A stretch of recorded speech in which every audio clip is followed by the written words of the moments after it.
Rivers do not drink their own water. Trees do not eat their own fruit.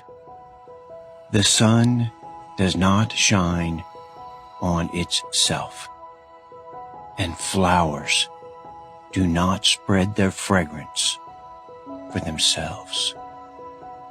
Living for others is a rule of nature. We are all born to help each other. No matter how difficult it is, life is good when you are happy, but much better when others are happy because of you.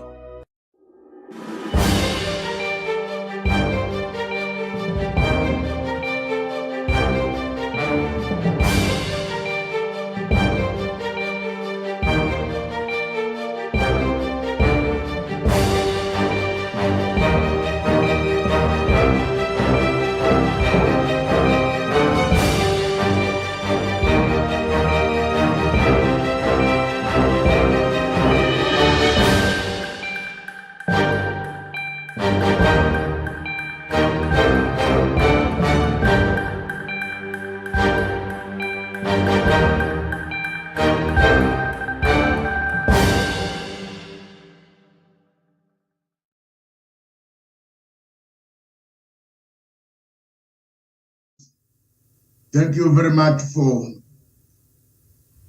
good morning viewers, thank you very much for watching Punchline Africa Television from the Political Command Center in the United Kingdom via satellite link. Thank you very much viewers across the continents of the world in Africa. Thank you very much. This show is Africa Security. In Africa Security, we want to look at the security matters that touch Africa. Where have we gone wrong? Why is the war in Democratic Republic of Congo flipping? Flop, flip, start, come, go. Tempers going up in Central African Republic, the same, Libya, the same, Somalia, the same, Mozambique, the same, Sahara region, the same. Our security on the ground is very clear. It shows there is a reason for the insecurity that is occurring on the African continent. This show is brought to you by Dr. David Matanga all the time, every Tuesday. I will be bringing this show joined by experts on African affairs, Eliphas Wanda.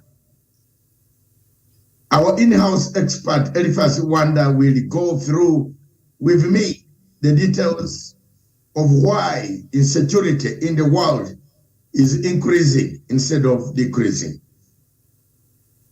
Today, as we speak, as we are here,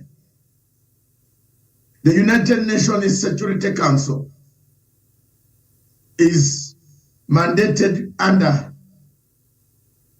Chapter 7 of the United Nations Security Council, Article 39 and 40. It was mandated to keep world peace. It was mandated, created after the Second World War 70 years ago, that never should there be a catastrophe again of that magnitude. Where have we gone wrong? Anybody who will pick this clip would like to answer these questions and ask the same questions. If the peacekeepers themselves start fighting, how will they keep the peace? The United Nations Security Permanent Members, Council Permanent Members, namely United States of America, China, Britain, France, Russia, and Great Britain. So Great Britain, Russia, China, US, and France. Those are the permanent members of the United Nations Security Council. And if you look at these permanent members of the United Nations Security Council, all of them are fighting, are quarreling. There's a quarrel between China and the United States of America, shooting down a balloon, saying the balloon was just not, it went astray. Where was it going if it was going astray? Did you program it to go where it was supposed to go? Can you tell us which journey it was going to? Where was it? What was it carrying? If China can be sending lots of balloons, even to America, which is already covered in the sky, we don't have a sky shield at all. What about us in Africa? How many balloons have been spying on us? Mark you, this is a member of the United Nations Security Council. Mark you, Russia is a member of the United Nations Security Council. Is the Security Council of the United Nations a body of the United Nations itself causing insecurity in the world? The answer is yes. I said it with confidence that the members of the United Nations Security Council will hear us. We in Africa are fed up with wars that we don't know. We are fed up with proxy wars that you deliver on us every day.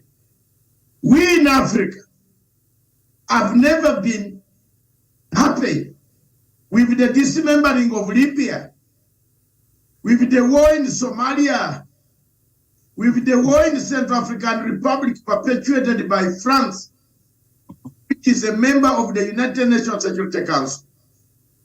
We in Africa have never been happy with the overshadowing process of proxy war over Democratic Republic of Congo, supported by France on one side and the United States of America on the other side, because of the minerals that are found in the vast land of the DRC Congo.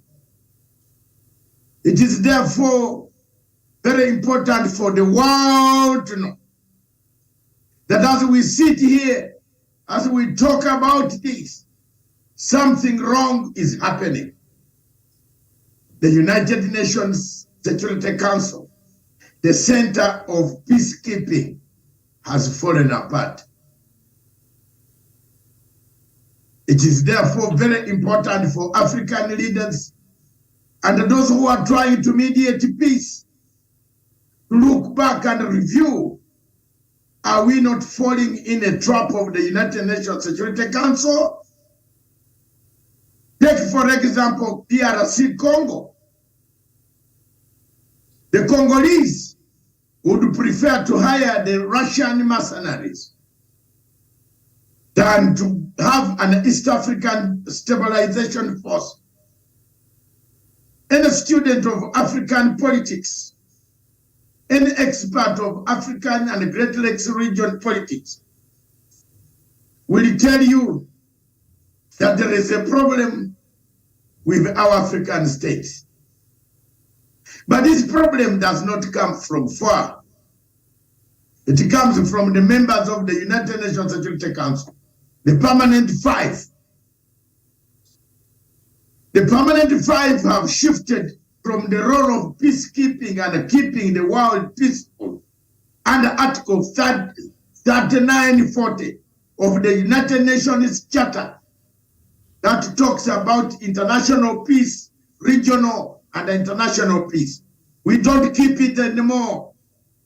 We are telling every state to run its own errand. Hello, Africa. Hello, the world. Where are we heading? What bewitched us on this? The United Nations Security Council, therefore, has become the bedrock of conflicts, has become the hallmark of most of the conflicts that you see in the regions of Africa. Whether you go to the Middle East, there is a member of the United Nations Security Council fighting on one side. Whether you go to the Far East, you come to Ukraine, in Europe, there is one member of the Security Council and another member of the Security Council hammering each other. Isn't it time for Africa to call out to these guys? Isn't it time for presidents on the African continent to mind, to look back and say, where are we heading? Isn't it time for the African Union to write and say there is something wrong with our United Nations Security Council? It is creating more conflicts than helping to preserve peace, which was the main purpose of creation of the United Nations Security Council and the United Nations General Assembly.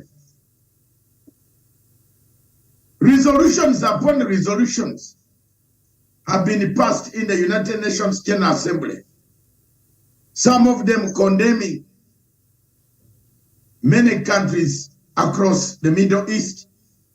None of them have been implemented. But most of the resolutions passed against Africa have been speedily implemented. I pose a question, therefore, why Africa? Why do we suffer from this type of treatment in the hearts of the United Nations Security Council? If you look at Resolution 1970 of the United Nations Security Council, the resolution that commanded France to start raining bombs on Libya, have we ever reviewed this resolution? Have we ever gone back and looked at the mandate? We have left Libya and the Libyans to manufacture more terrorists on the ground in the northern part of Africa. Is this what the Security Council member was supposed to do? The answer is no. Ladies and gentlemen, the story goes on and goes on and goes on. But the worst part of this story is when you have decisions that are supposed to be made to implement security matters, is where Africa begins to worry itself. Where is the AU in this? Why has the AU kept quiet? Who has pocketed the AU? Doesn't the AU stand for the betterment of Africa, therefore? What views has the African Union Commission put forward as far as world peace and peace on the African continent is concerned? Are we robots? Have we become robots? As we take the first phase of a break, and I invite the communication system, my directors in Nairobi, to look for a clip of conflict. Some clips that I've done on conflict, we take a break and come back to look at further what solutions, what ways can we, and the ways we can use to bring about peace in the region, in the regions of Africa where war has been hitting hard, killing economies, human rights abuses are prevalent. What then do we want to say? Let's take a breather and look at this clip. If it is ready. Is the clip ready? Tell me. Any clip would do.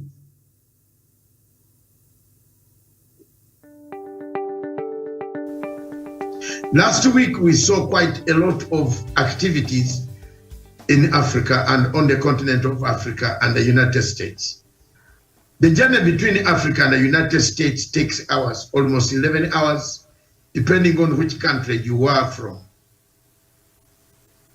Many heads of state who accepted the invitation and took the invitation of President Joe Biden arrived in Washington, D.C.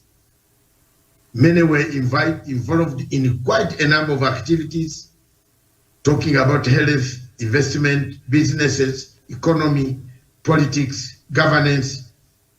But one thing that came out of this summit is the summit was called as a knee-jerk action against the Czechs, against Russia and China. In the statement that were seen by the Secretary of Defense for United States, where he says China and Russia are destabilizing Africa, does it therefore mean that he also wants to come in to stop the destabilization of Africa, or continue also with the same game so that they are at par? It is sad, therefore, for Africa to sit and watch and listen to the same people who have come to and brought those conflicts on our continent. Remember, Africa, for every war fought on the African continent, there must be a funder, there must be a manufacturer of guns, there must be a supply of guns, there must be what we call people's gain from the perspective of Western Hemisphere. Is Africa being prepared for a Cold War axis? The answer is yes. Surely on earth, the people, the citizens lack quite a number of things. They are dying of diseases that could be cured. Is there anything that we can gain from such projects like the space? Are we not bringing more of division, scramble for Africa? As our show has shown, is Africa on the road for scrambling, or is it being scrambled? Is Africa a new frontier of a Cold War between the West and the East? How long shall we be part and parcel of wars that are not our wars, but wars manufactured from outside and brought in for us to receive casualties, hospitals, bomb our buildings, kill our people? When and at what time shall we say enough is enough? Thank you very much, viewers. This has been Matanga Global Trends, bringing you live from Punchline Africa TV. Thank you, viewers. Thank you, the panel. Thank you.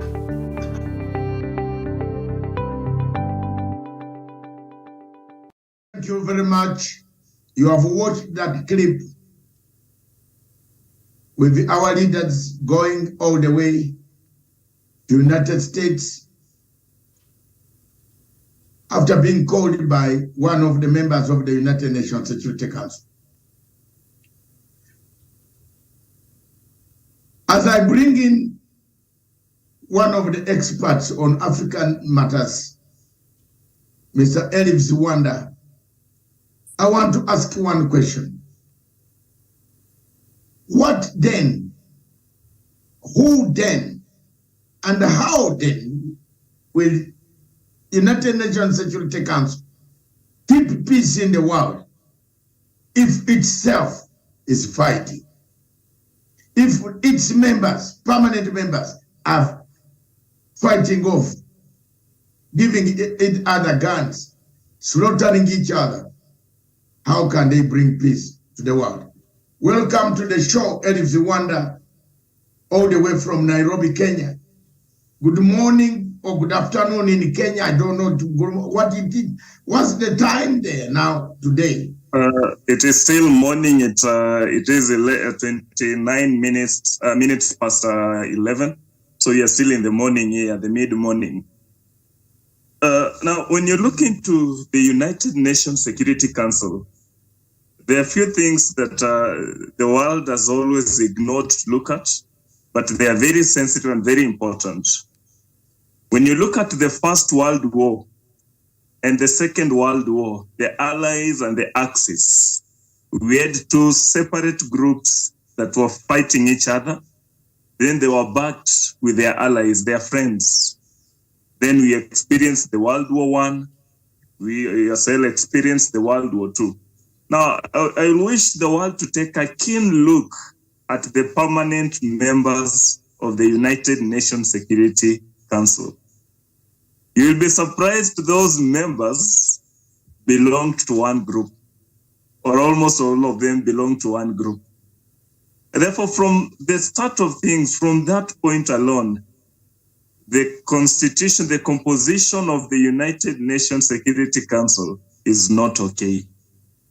Because when you look at it, we have USA, we have UK, we have France, and we only have 5 members in the permanent members. All those that have already so far mentioned belong to one group. Now, if we are talking about security and uniformity, why all in one group? Or why have the lion's share in one group?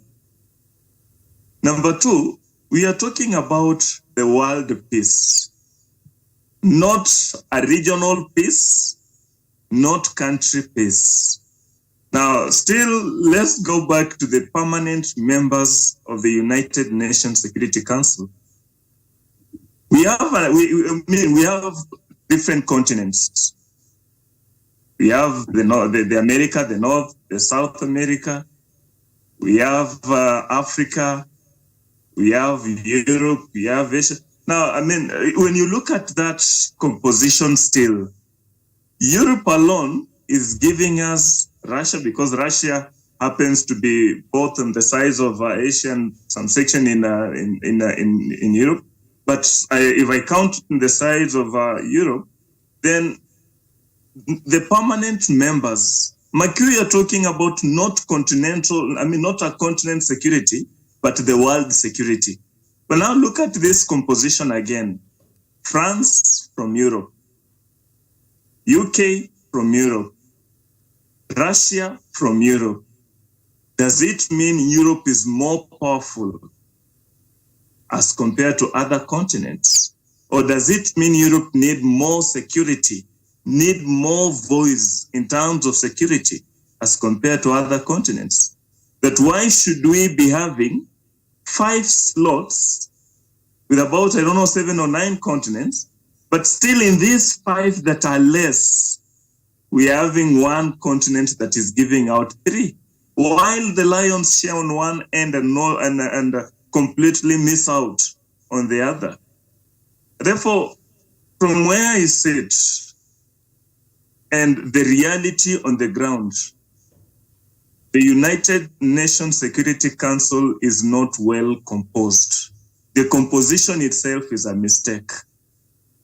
And if the composition itself is a mistake, history never misses and history never lies. If the history is based on the ground that we formed this organization to ensure that we don't fight again, then make the composition fair. When Adolf Hitler realized during the war reparations, World War I, when Adolf Hitler felt like the reparations are against Germany, Germany lost her colonies. Then they were given to Britain as trusteeship colonies, with groups of Tanganyika being one of them. Yes. Then Germany was equally punished. She had to pay some good lump sum of money. Still, she was to pay to those to the countries that she was fighting against. Therefore, when you look into the reparations of 1919, the Versailles Treaty, it was a mistake, and the League of Nations was a composed organization that couldn't last, couldn't ensure the world peace. The reason is Germany was punished, or the composition and everything that the arrangements ended up leaning on one side. So the composition later on manufactured itself, or the unfairness manufactured itself into the Second World War. Absolutely. Absolutely. Yes. If the League of Nations got it right, Adolf Hitler couldn't have organized or couldn't have gone home an angry man who wants to revenge. But Adolf Hitler went home an angry man because the League of Nations had failed. Now, what we are experiencing today as insecurity in the world is based on the failure of the United Nations Security Council. The composition in itself is a failure. You cannot be talking about the world. Hold it a bit. Hold it a bit there. Yes, hold it a bit. I think you are coming in a gray area, very well organized gray area. The failure of the United Nations Security Council accelerates terrorism around the world. Exactly. Because if the United Nations Security Council itself, which is mandated to curb and keep peace, is quarreling, what will terrorists in Sahel region? What will terrorists in Maghreb? What will terrorists in Somalia? What will terrorists in Central African Republic, or rebels, call them rebels, M23 or whoever they are? They will think that the world is for the mighty people. You have to fight and win a war, take over territory. An example of this is the Russian-Ukrainian war. How will people think two members of the United Nations Security Council cannot sit down, Russia and Ukraine cannot sit down, or Russia and the United States cannot sit down and say, what is the problem? Why are you bombarding Ukraine? They can't do that. Instead of sitting down, they are sending missiles. They are sending new tanks, sophisticated equipment. One of these days, they will send sophisticated equipment which will land us by blowing the whole world. Because experiments can also become disastrous. So why are we, and why is Africa quiet? Africa is being thrown into a war which is not our war. The United Nations Security Council itself has no center holding. The center is broken to centers. Alliances have been formed. Russia has gone with China and has collected some countries on this council that come from African countries and other third world countries, picked some, and they can reject a resolution. They created what we call a veto. Russia can veto. China can veto. So what type of club is this? Isn't it time to reform the United Nations Security Council? It leads to the debate that Africa and African Union chairperson should be leading the rest of Africa, which some of us want to lead by calling on the United Nations Security Council to reform, to make changes, to make room for new ideas. The ideas of 1945 and 1949, 50s are gone. They are dead. They are buried. They are ready. That's why you see obsolete age catching up with UN Security Council. The same wording, the same resolutions, the same failure of performance, the same way that the United Nations has been badly injured. Is this the time for Africa to stand up and rise again? Let's get it. Let's get another part, a break here. Bring in some commercial or some, then we come back. When we come back, we would like to get solutions from our guest, our expert. We want to see what can we do to make it better so that terrorism in the world does not spread using the excuse of United Nations Security Council collapse. Don't go away. Keep watching Punchline Africa television. The program is Security, Africa Security. Very important. That's the way we are going to be doing it. Talk about it every Tuesday. Don't miss. If you have missed, pick the clip and listen again. 1 or 2 words will come. If you have never studied international relations, don't call others busybodies, because you are also not a busybody. You are actually empty body. There's busybody and empty body. You know, you can be busy with material, but if you are empty with material, then you are useless. So let me tell you very much that for some of us in the world who have seen what internationalism is, who studied the subject of internationalism, we want to see a busy Africa, an Africa that refuses. This show is for invitation. Thank you very much. Let's watch the program again. Globalization was meant to create interdependence of states within the states, around the states, with the states and without the states. But today, the question of globalization has been diluted, reduced, eroded. The credibility has gone out of the window. When you look at the war in Ukraine, which has brought the polarization of the world into several parts, the creeping back of the Cold War that we saw in the 60s, where the West would not meet the East, is something that we must condemn. But why is it that the members of the United Nations Security Council, the 5 permanent members, among them that are supposed to uphold globalization, that are supposed to uphold security under Chapter 7 of the United Nations Security Council, a threat to peace anywhere in the world is a threat to the international community? Why has Russia and America allowed the Ukrainian issue to boil up to threaten the international peace that we have had? The answers can only be got from these 2 permanent members of the United Nations Security Council. They have a chance to sit on table. They have a chance to call each other. They have a chance to say, where did we go wrong for this war in Ukraine to end?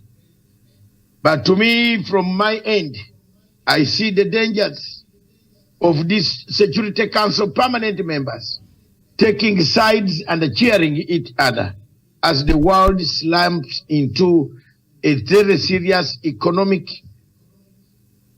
slump that we have never witnessed before. The cost of living, the cost of crude oil going up. We have a problem here. We are leading to an economic recession, food scarcity, price escalation, rocketing to the highest in each country. Are we heading for uprisings in Africa because of these factors that are very far from our continent? Why is it that members of the United Nations Security Council, who are permanent members, who are supposed to control peace under Chapter 7, they don't want to sit down and look at each other and say, let's stop this war? Is this war necessary? The answer is no. Is this war threatening global security? The answer is yes. Is there a way to find an end to this war? It is a question that lingers and continues to linger among international agencies and nations of the world.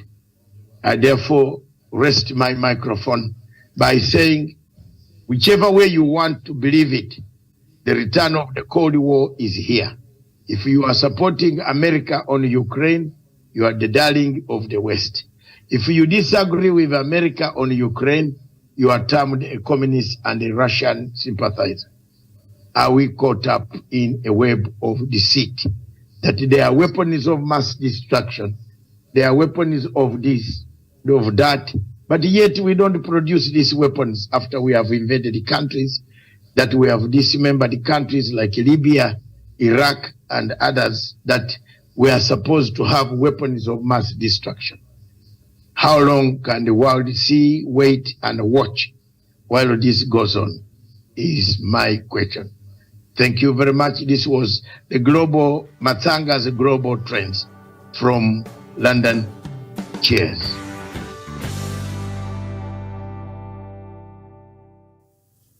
Ladies and gentlemen, as seen from Matsanga's Global Trends, you can see for yourself what the Security Council is supposed to do.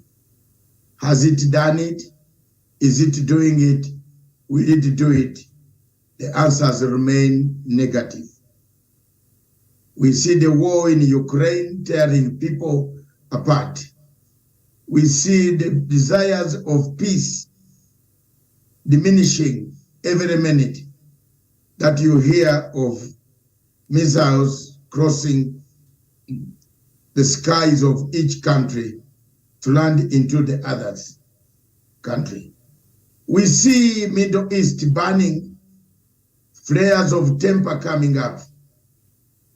We see Israel and we see Palestinians never having peace in our lifetime. What is wrong with the United Nations Security Council?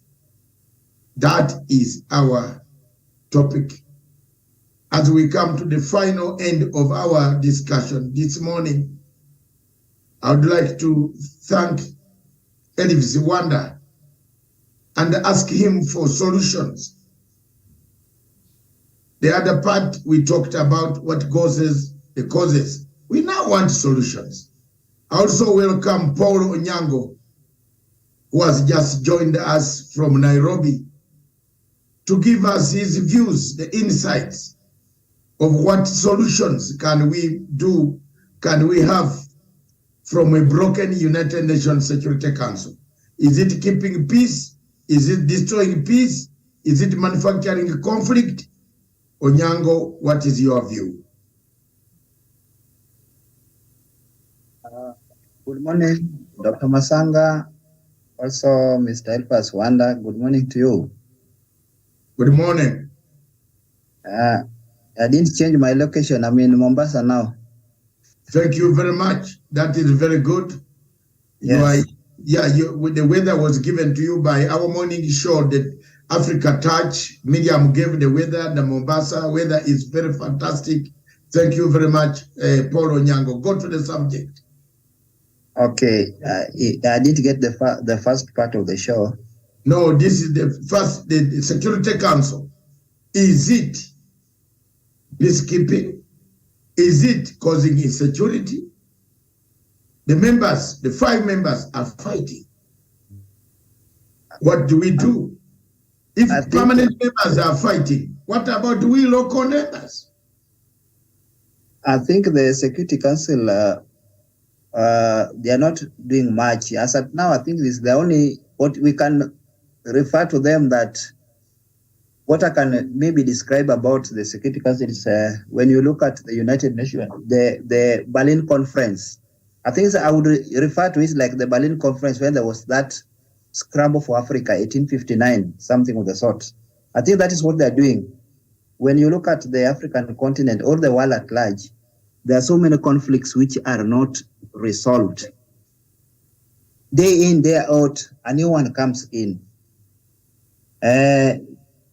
We find a double standard. We find there's a lot of different parties with different interests. And there's no one particular party that has ever gotten satisfied with the share that they want. So it is upon, especially the African continent, it's upon the individual countries to look at themselves. Do they want peace or do they want conflict?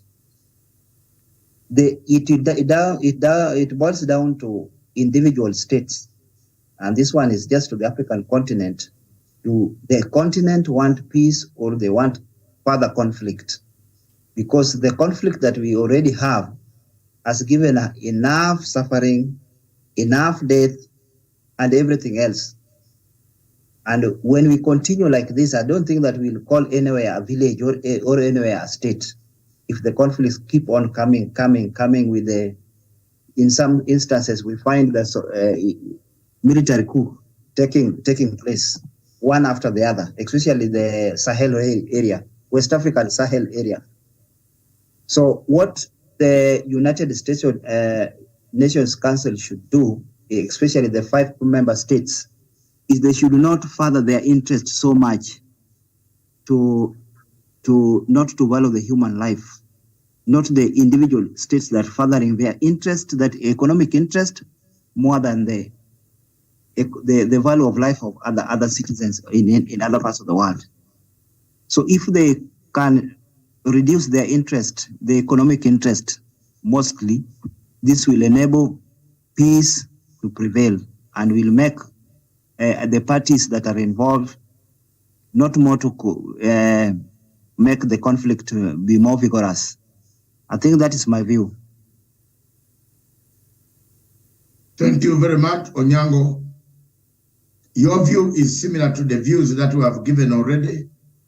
We are aware that there are divisions, and Africa, therefore, is suffering as a result of those divisions. Elvis Wanda, solutions. We have been here. We are there now. When shall we leave? Thank you so much once again. These are the quick solutions that I will offer.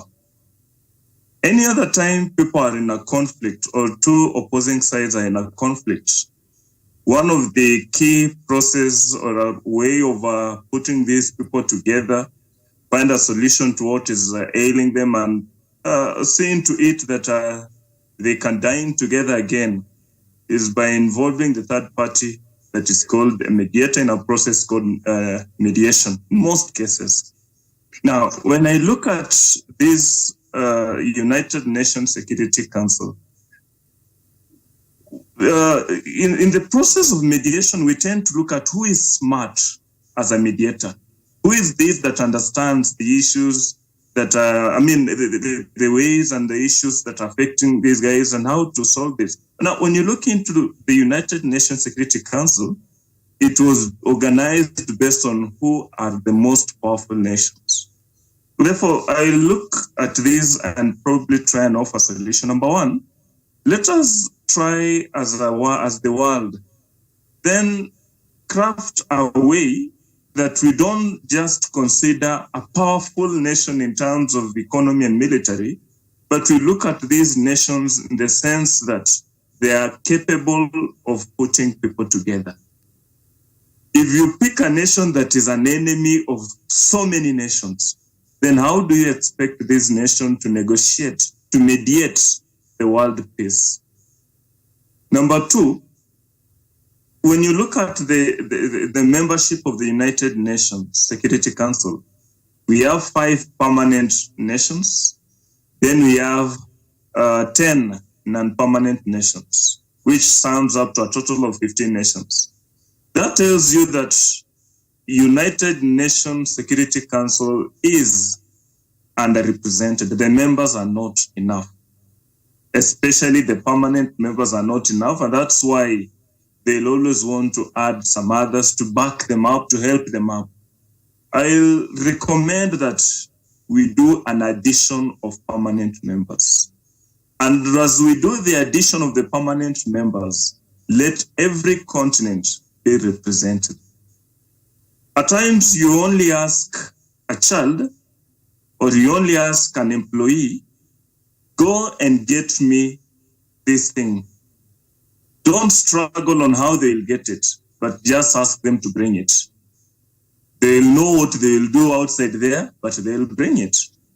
Don't look at Africa and say Africa is not united. Just ask them, we want one member. Let them go and knock their heads together, but let them get you one person, one country to represent the continent. Therefore, I'll go for a proposal that we have permanent members increased. And in the increment, let every continent be represented. In an area where there is a bit of misunderstanding, don't worry about that. Just ask them to get you a member. They will finally get it. That's one way of making them be able to sit together and talk to each other. Number two, let us forget about country having veto powers. Let the permanent members be equal and have one voice and be able to find or to put the world in order. Let us not have a case where one country can sit down and based on their own personal, their personal issues, decides and put sanction on another country. That is not offering solution to the world peace. Instead, that is making that country that is sanctioned to find another country that was equally once sanctioned, then feel like we are the isolated case. We are the most hated case. So let us walk aside and do our own things separately. So let all these permanent nations be uniform. Let them have one voice. Let us start looking into proper ways of solving conflicts. Sanctions have always been there, but they have not helped the world. So in this case, new ways should be found. We have had sanctions even now destroying the nation's economy and hurting the innocents, of which when you look into the 1948 United Nations, the Bill of Rights, some of the proposals that came in that the nations adopted, we are talking of human rights. And therefore, let the very human rights be protected in the sense that let new ways of dealing with insecurity be spotted out or identified.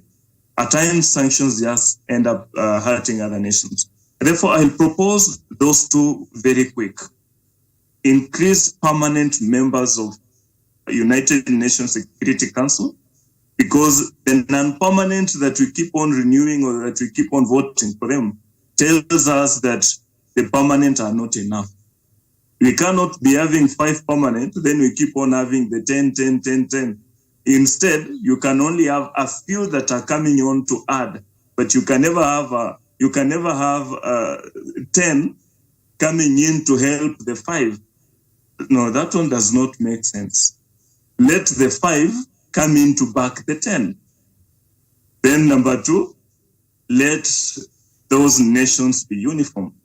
Not one country or 2 countries or 5 countries have veto powers over the others. That's why we keep having sanctions on other nations. And sanctions at times can be personal, can be used as a weapon against a nation that you don't agree with them based on ideologies. Then as I yield, let the whole world, let the United Nations Security Council consider demanding solutions on security from all all continental organizations, the EU, the AU. Let all these groups be able to either submit their proposals on how to improve security in their continents or their regions, instead of doing those things all alone. As a group, whereas we have these organizations that can be coming in with the solutions to help. Like one of the solutions could be, we share the reports. We share if we have terrorism in Kenya, how we were able to combat it and deal with it. Let us share the same report to Uganda. And if the Ugandans, had such cases and there's a way they dealt with it, let them share to a country in West Africa. In so doing, we become so uniform. Okay. And we will now be able to handle the security issues. Dr. Masana. Thank you very much, Elif Ziwanda. And thank you very much, Paul. This has been Africa Security Program, a show that looks at the security worldwide, especially specializing on African issues. Today's topic was very interesting. We have discussed how Africa can learn from the disputing, fighting United Nations Security Council. Can Africa learn? Can we get some lessons? Thank you very much. This show was brought to you from London by Dr. David Matanga, together with my experts, Elif Wanda and Paul Onyango. Thank you very much. See you again tomorrow at the same time with another topic of the African Voice. Thank you. God bless you. Don't forget to pick our topics. The Africa Touch in the Morning by Miriam Ogutu, and the African Voice every Monday to Thursday. Miriam will be bringing news headlines across the continent of Africa and the world, weather forecast across the world and Africa, and sports, and then topical issue that she will choose which topic to talk about. Join her in that from Nairobi. From here in London, myself, I'm Dr. David Matanga. Thank you very much, Elif Wanda. Thank you very much, Paul Onyango. God bless you. God bless Africa.